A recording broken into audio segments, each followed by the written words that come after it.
Okay, we have the printing video on the MCOs. Let's just go over the MCO itself from top to bottom.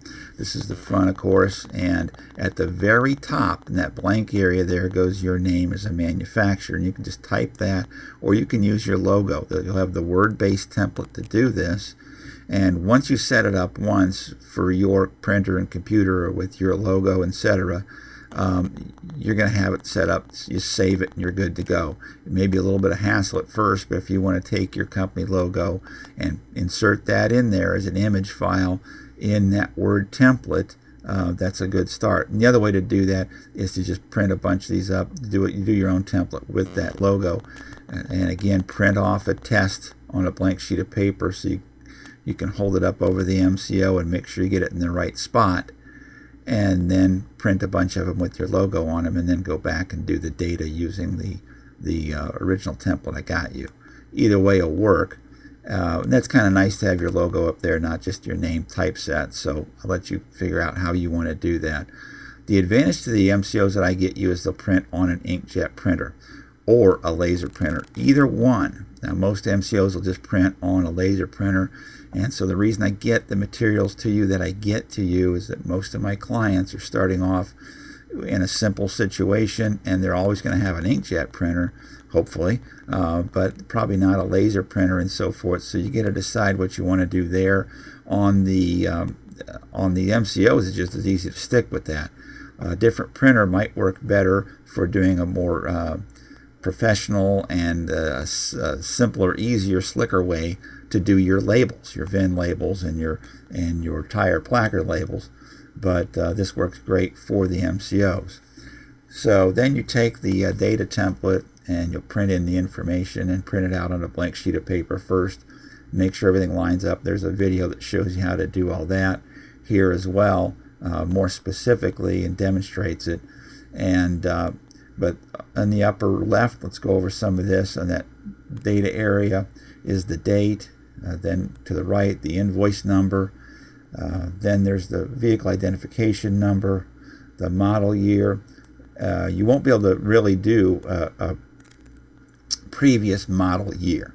Your DMV, as far as I know, all of them will never do a model year other than the current model year when doing a brand new title.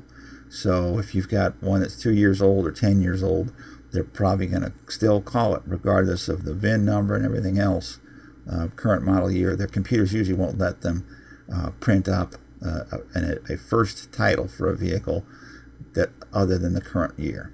So, and then next to that's the make. So if you're Acme motorcycles or Acme trailers or whatever, Acme goes there. The body type, usually that's just really the vehicle type.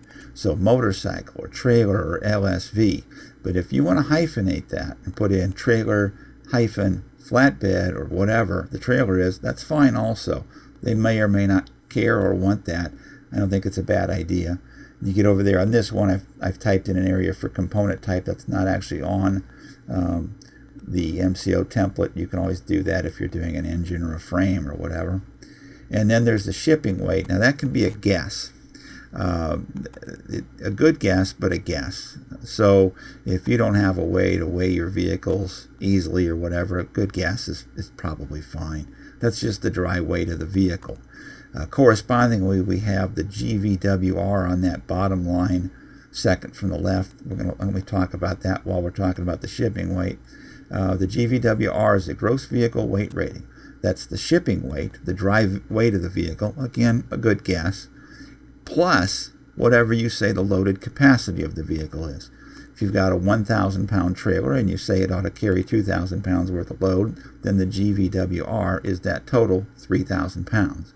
If you've got a 600 pound motorcycle and you say it ought to carry 400 pounds, then your GVWR is 1,100 pounds. Simple as all that. On the VIN labels, you'll see that can be broken down between axles, typically is, and again, that's all up to you to decide your gross vehicle weight rating and so forth, and your gross axle weight rating on the VIN labels then correspondingly. On the left there on the bottom line is horsepower. Usually if you're doing a trailer, obviously that's NA. Otherwise, I usually put in the horsepower and the displacement there. Most states really want the displacement. So I'll put in, if it's, let's say, 120 cubic inch motor with 100 horsepower, I'll put in 100 horsepower / 120 CI. But however you want to do that, that'll work out. The state may ask, but I always at least make sure that displacement's on the receipt that you get to the customer. They'll probably want that more than anything at the state level. Number of cylinders, again, if you're doing a trailer, it's NA for non-applicable, or just put a / in there or whatever. Series or model, that's where you'd put in flatbed or a specific model number or a specific model name or whatever you want to do in there.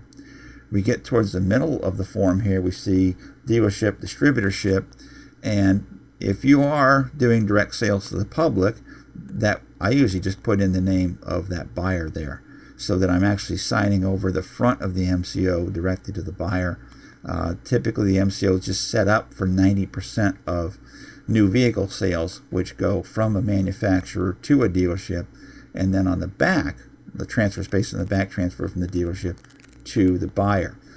I usually, when I'm selling directly to an individual, put the individual's name on the front, and I also sign over the back top space to them as well. So I've covered every base I can. Now, and then down below in the bottom is the manufacturer's name, manufacturer's rep signature, and then your location. I usually put city, state, and country. That's a good idea. It won't hurt. Now, getting back to the transfer spaces and dealerships and so forth, you may be in a state that requires, now some of these states are doing this, requiring new vehicle sales to go through dealerships. Of course, the Dealerships Association lobbied for those laws, if you want to understand that a little bit.